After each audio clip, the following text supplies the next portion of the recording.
so we have an MDX here. This is a 2013, right? It's 2013 MDX with the LED upgrades for the fog lights. I mean, for the daytime running lights on the bottom. Then we also have new upgraded bulbs, the Morimoto, no, it's the Osram CBIs for the headlights. I'll put a link down in the video description of everything. And I'm going to have a tutorial up showing you guys exactly how it's done.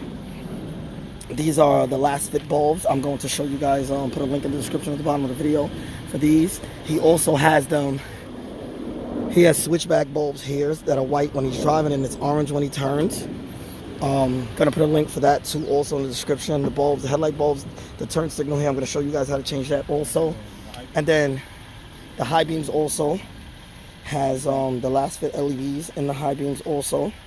So this is what it looks like from far away with the high beams. So this is the high beams also with the low beams and the white parking light on the top. And then show them the fog lights. No, it's the daytime running lights. It's one of those switches there. Is that the fog lights?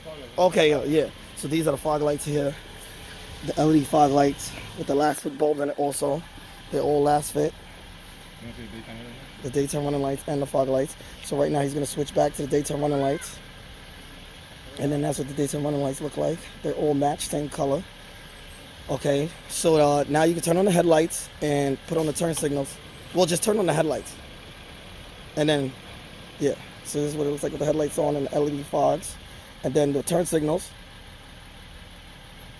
It's the LED turn signal for the driver's side and then the passenger side. It seems like they're having issues with these bulbs now, yeah. Before they were different. But we're going to swap those out again, but you can use LEDs in those. And these bulbs actually come with load resistors connected to it, so it's just plug and play. So instead of having to tap into the wires, you can just plug it in and call it a day. 1, 2, 3. Alright? If you guys have any questions, feel free to ask them. To like, share, subscribe, and comment. Peace.